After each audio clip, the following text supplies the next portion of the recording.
Good afternoon, ladies and gentlemen, and welcome to another episode of the Daily Friends Show. I'm your host, Nicholas Lorimer, today joined by Mr. Terence Corrigan. Terence, how are you doing? Just, really, like, should we be asking these questions? Like, I could probably spend the whole show talking about what's gone wrong. Other than that, I'm fine. Yes, no, I always ask the difficult questions here, and we're also joined today by Mr. Michael Morris. Michael, how are you? Well, thank you. Glad to be joining you both. Part of me identifies entirely with Terence's sentiment, but yeah, we chin up and we face the front. Indeed. And with that in mind, let's talk about our first story. And this comes from investigative reporting, I think, by it was News 24 who did it, about the state of South Africa's Air Force. Putting some numbers to what I think has been public knowledge now for a while, which is that the South African Air Force is not in great condition. According to this report, the South African Air Force has all but collapsed and has no fighting capacity left. It has only 6 operable military aircraft, and the other 325 aircraft are no longer in service. It says here, due to crippling cash shortfalls. This has left South Africa's soldiers who are, deployed to various places, in particular the DRC deployment, completely without any air support or cover. So one of the reasons why we suffered that catastrophic defeat at the hands of Rwanda, it seems, because our Air Force is just not up to scratch anymore. Of South Africa's jets, 60 of them are awaiting major rebuilds. 3 have been discontinued due to age, or aircraft, sorry. 60 are awaiting major rebuilds. 3 are discontinued due to age. 27 are awaiting repairs. 6 are undergoing repairs. And 283 are grounded due to lack of spares. All of our 11 Rooivalk attack helicopters, which are a technological marvel, I think they were brought out in 1999, great piece of South African engineering, are currently not serviceable. Of our Oryx utility transport helicopters, we have 39. Apparently, only 1 is in service. Our Augusta helicopters, which I believe are used for support for the South African Navy, air support, rescue helicopters when carrying out patrols at sea, all of them are broken. All 4 of our Super Lynx 300 helicopters are broken. All 8 of our BK-117 helicopters are broken. Our very expensive Gripen fighter jets, purchased in the arms deal from Sweden at great expense. We are one of the few countries in the world that operates these. We have 26 in total, only 2 operating. Incidentally, that seems to be the exact number that they need to do the occasional flyover of public events to show off. And I realized something was a bit adrift when during the State of the Nation address, I heard an SABC presenter ask a South African military official, where were the Gripen jets? And he said, they're not planned for today. And I thought, I wonder why. Of our Hawk trainer aircraft, of which we have 24, only 3 are operable.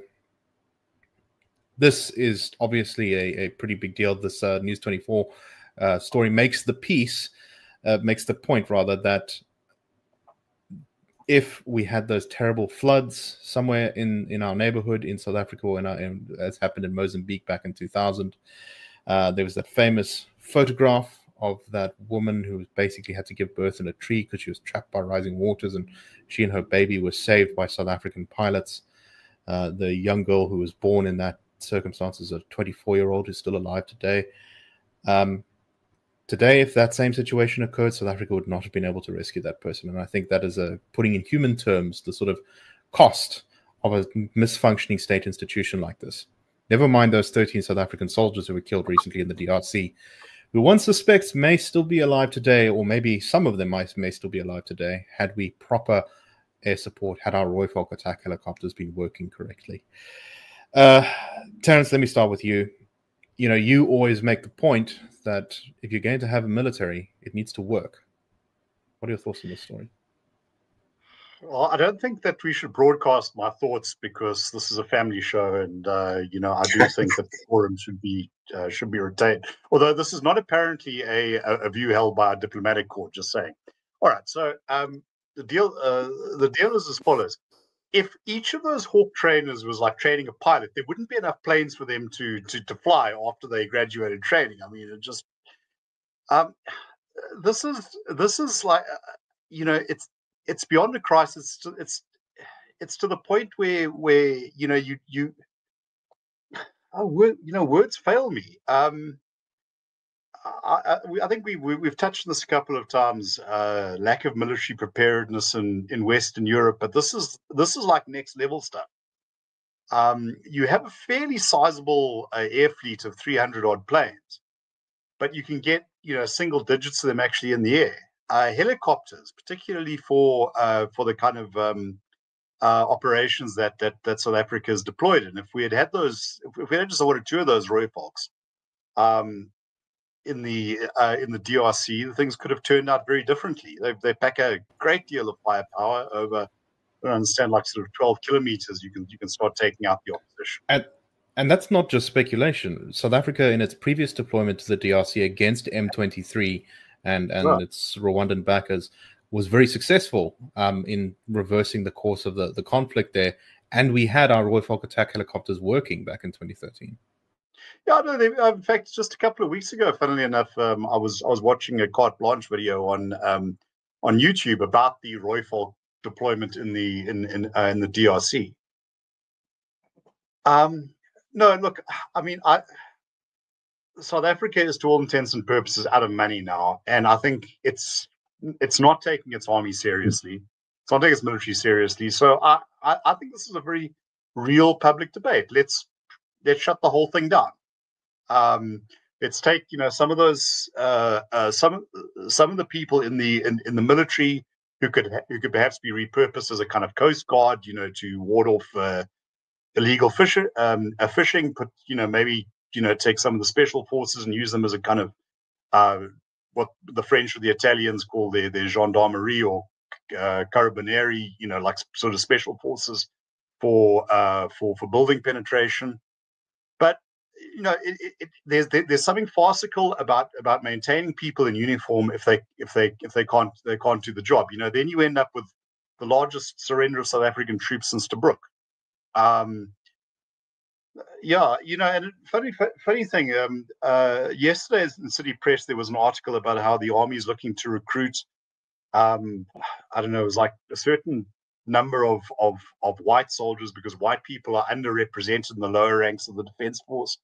It's like, oh yeah, okay, great. Your spreadsheet says who needs to go where, but black, white, colored, Indian. When when you don't have your body armor and you don't have your gun and you don't have your Rooivalk overhead, you all bleed the same color, and you'll discover that you're all in the same crock of SH exclamation mark T as well as everyone else. Well, maybe that's actually good for nation building. We can all go down together, like they said on the Titanic.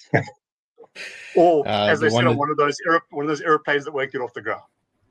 Yeah, I went to the South African Naval Museum, History Museum in Simonstown recently, and it was a pretty nice museum. It's also got this sort of weird thing called the transformation exhibit, which is kind of like stapled on to the museum. I think it's entirely crewed by Navy personnel, so it's actually quite interesting. I recommend giving it a look if you have some time in Simonstown.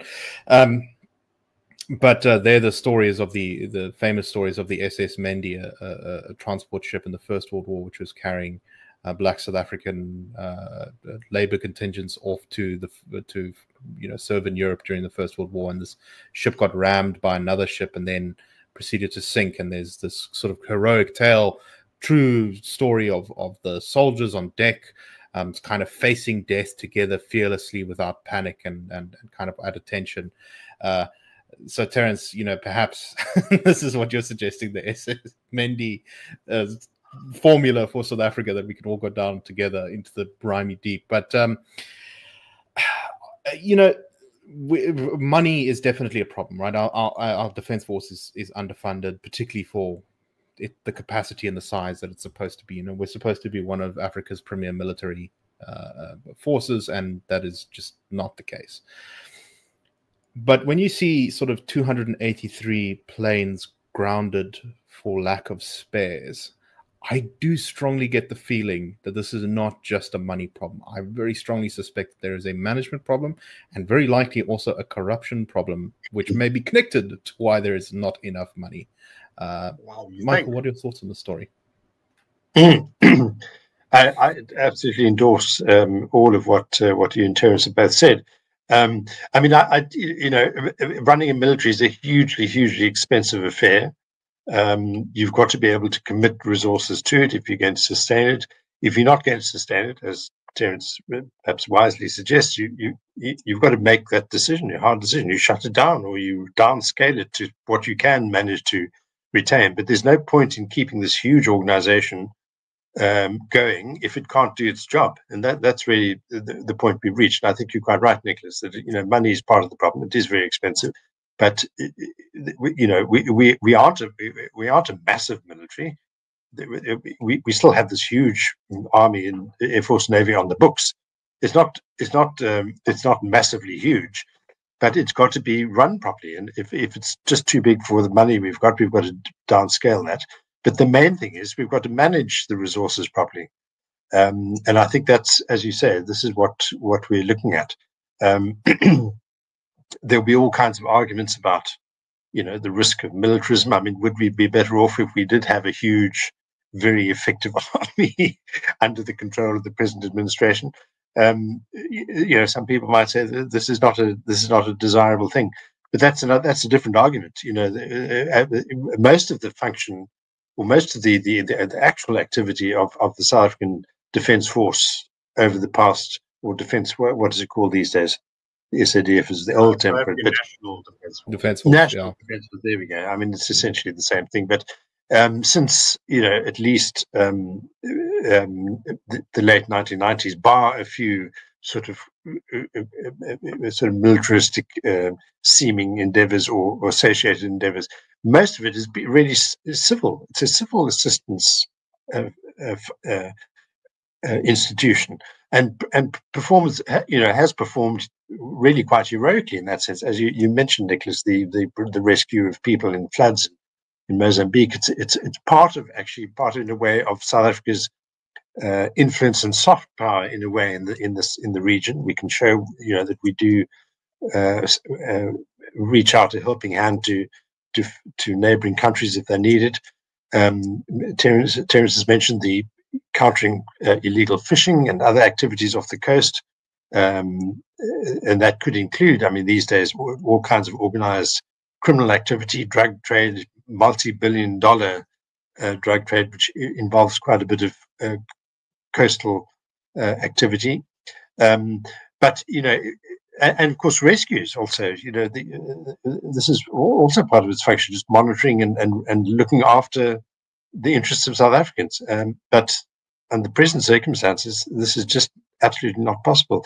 Where I sit, I mean, if there's a fire on Table Mountain, I can look right out of my lounge window here, and I can see all the activity with the various private helicopters and fire associated services, all sometimes for hours on end or for days. Just recently, perhaps 4 or 5 days in a row, they would be constantly flying over and dropping water on the flames and with a spotted plane flying overhead.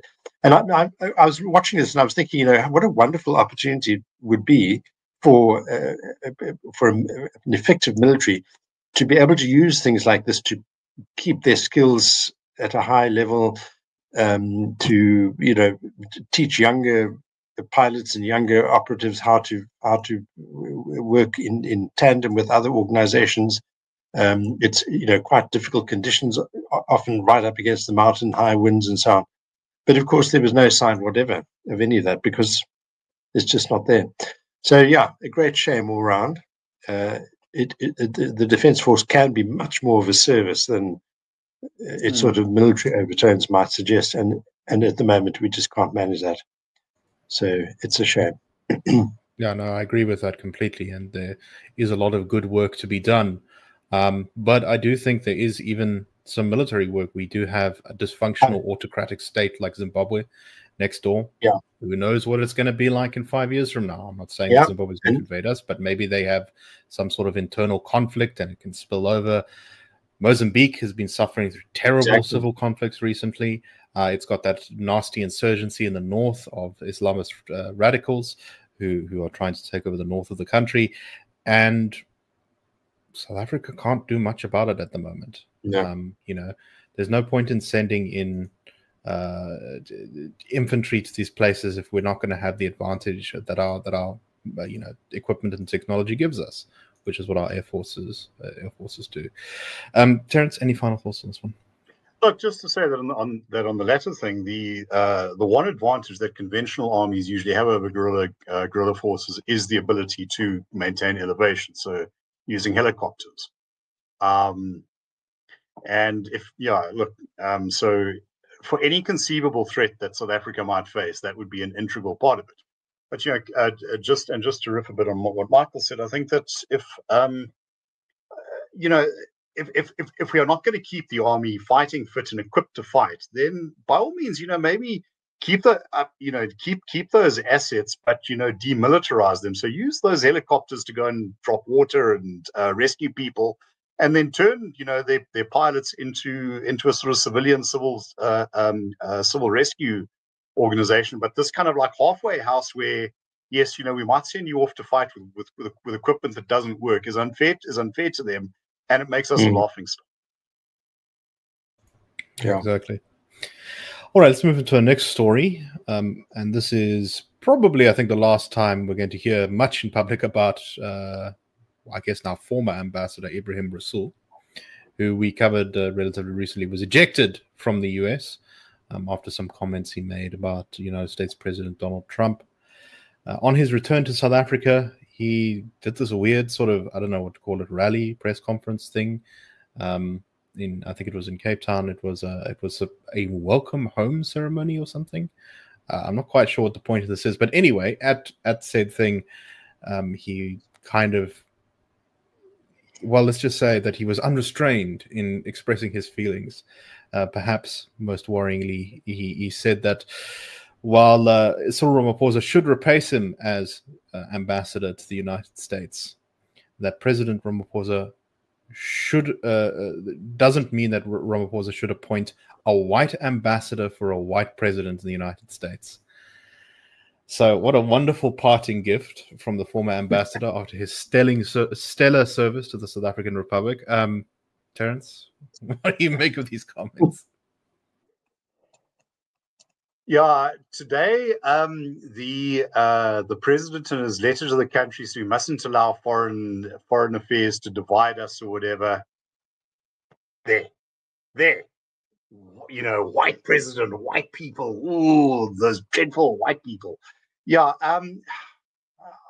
you know, it's not about so much allowing it as this seems to be the sort of almost a stock response. What did Marco Rubio say when he kicked him out via Twitter? Okay, which I'm also not wild about, you know, because I think the social media thing is He said something like, race-baiting politicians. It's like, well, way to prove the point there. No, you know, look, it proves that ineptitude does not stop on the runways of our now grounded Air Force. It extends all the way to the corridors of our embassies. No, it's truly depressing. Your thoughts on this one? I just want to mention, I mean, in our chat before the show, you know, what he's handed a really poisoned chalice to Ramaphosa, because whichever way Ramaphosa now goes, he's going to be perceived to have caved in to one side or the other and not been able to, you know, make a sensible decision about South Africa's diplomacy. And Ramaphosa has actually, I mean, in the presidency in recent days, being, as Terence says, you know, emphasizing the need for calmness. We don't want to damage this important relationship. I'm sure Ramaphosa would very happily go off and make some deal, whatever deal is required with Donald Trump. And that's fine. You know, diplomacy is, you know, the business of extracting advantage for your country. which Rasool completely misunderstood. But it is terrible that he returns. Forget about the difficulties the ANC and the president now faces. It's just as Terence emphasized, it's this divisive race baiting kind of thread that goes through all these things, which is completely wasteful. And I think back to, I can remember a very interesting occasion covering a visit that Ibrahim Rasool made as he was Western Cape Premier at the time, to Indonesia, to a place called Makassar in South Sulawesi. And in fact, there's a suburb in Cape Town called Makassar, which is named after that area. And a lot of the people who came to South Africa involuntarily, as either as slaves or, in fact, quite a few as political prisoners, came from that neck of the woods. But he was invited to speak. Well, I think it was to accept, perhaps, it might have been an honorary doctorate or an award given to Mandela, but on Mandela's behalf. And in his address, that I was sitting there in the audience covering this, he said that that Muslims elsewhere in the world would be surprised, perhaps, that we should pay attention to the fact that in South Africa, the human rights basis of the constitutional order meant that they were more secure and their dignity and their rights were acknowledged to a greater extent than even in Islamic or Muslim-dominated society. So and I think back to that. What a contradiction! What a contamination of that idea to come out now in 2025 and speak in these divisive terms. It really is just. It's very telling, unfortunately. That's the sad part of it.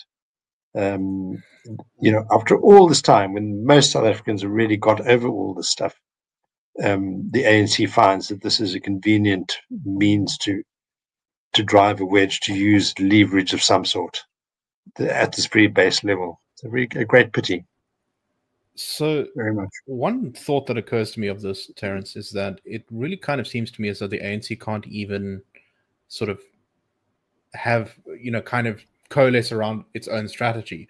On one side, it's continuing to sort of be the kind of boring look at saying, look, we're just trying to mend the relationship. We're going to go and explain to the Americans our position.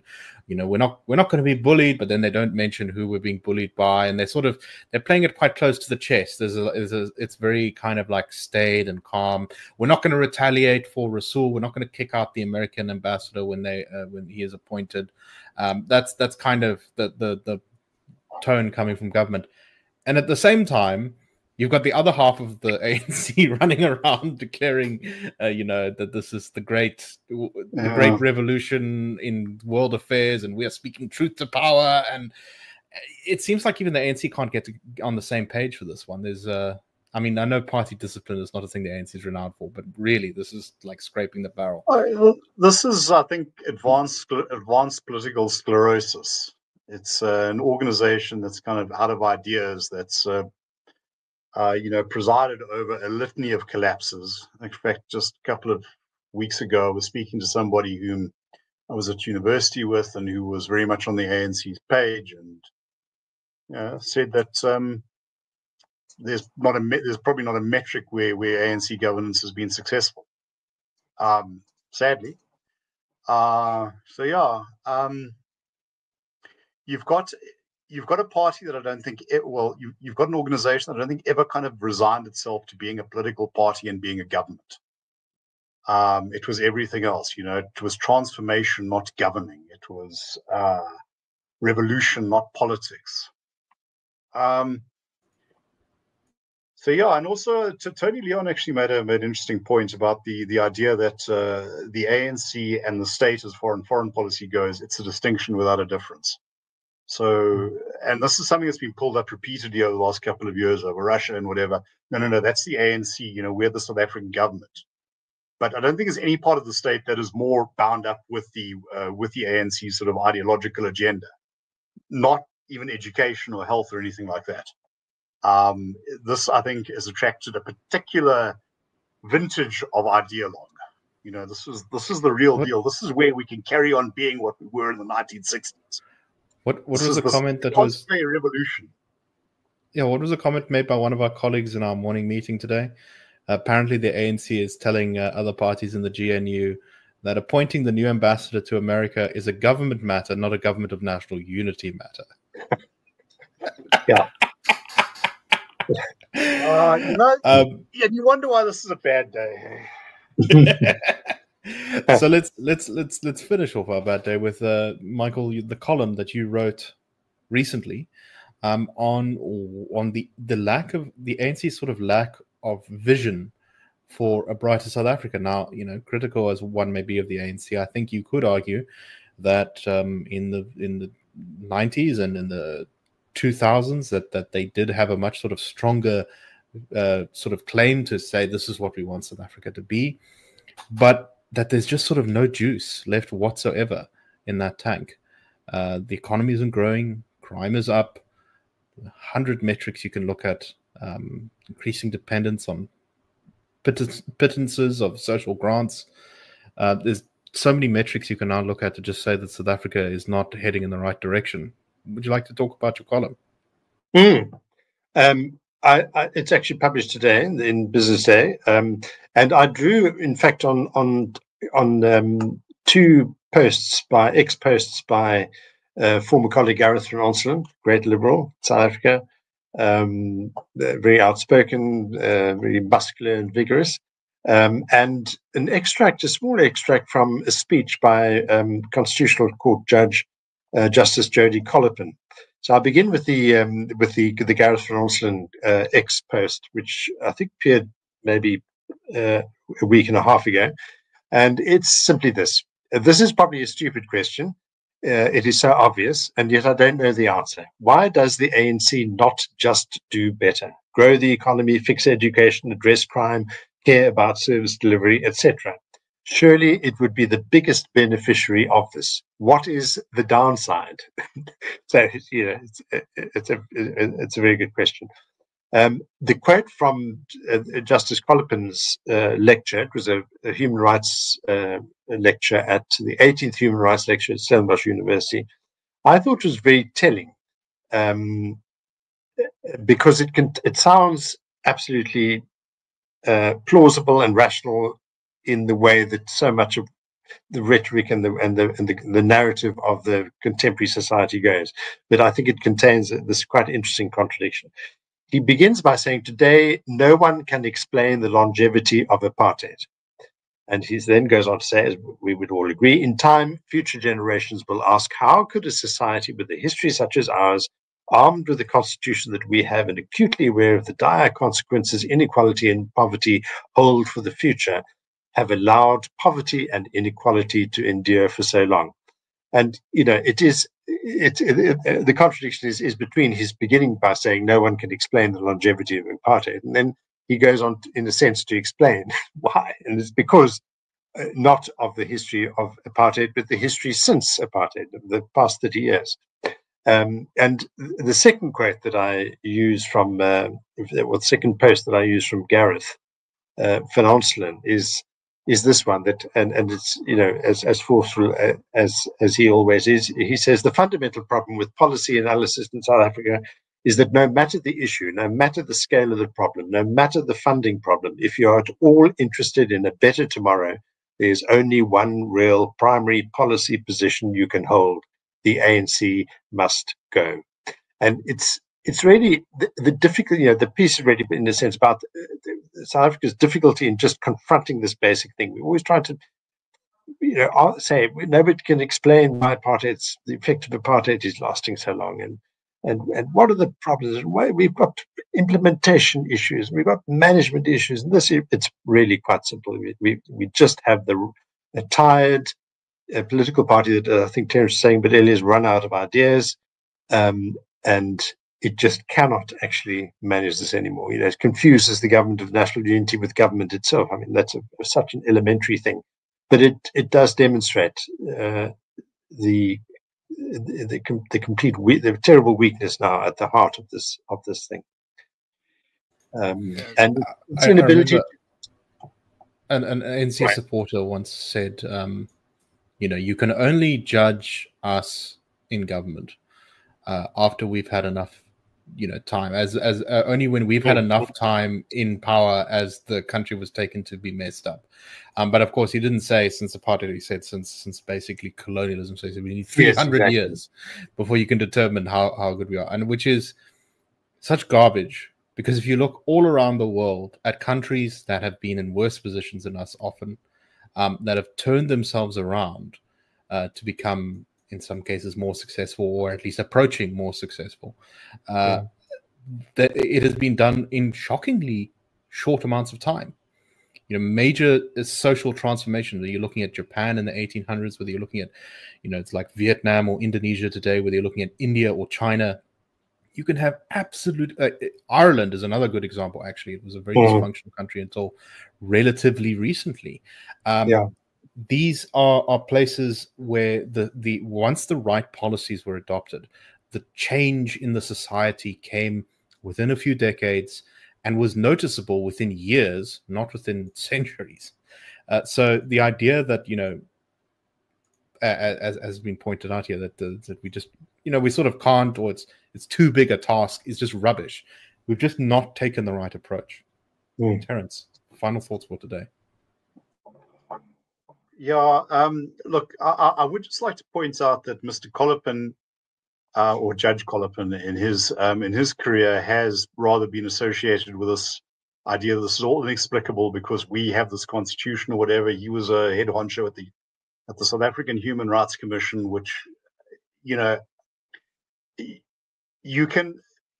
a constitution can, perhaps should, guarantee all these things, but you need resources to do them. You need to give people the space to actually take advantage of that. You need to hold people accountable. And I'm sorry to say, but bodies like the Human Rights Commission were in the vanguard of pushing pushing the sort of race consciousness that I think is manifested in many of the pathologies. I remember going back to about 1996. Barney Pichana, who was the first chair, recommending that we needed to train people to use racial frames of analysis. This is like just after we voted it out. It was like, and they were going to be conducting racial audits on, well, the rest is history. We're now sitting at a point where we've introduced racial quotas. Sorry, and that is why we are. That's certainly one of the reasons why we are where we are. No, exactly. Sad, very sad. Well, why do we do this podcast every day? In the hope that we will equip our listeners and perhaps interested people who are not sure what they think yet, with the tools and the arguments and the knowledge to go out and put pressure on society, on government, on all these institutions to start changing South Africa for the better. And that's not always a process that happens quickly. I often say that South Africa is a country that has arguably never been governed well at any point in its history since 1910. And yet we're sort of still standing. And I think that does speak to the kind of resilience of South Africans and our ingenuity, despite our governments very often. But yes, anyway, I think that is all the time we have for today. We've gone a little bit long, but thank you very much for listening. We hope you found the show interesting. We'll see you all tomorrow on the Daily Friend Show. Cheers, everyone.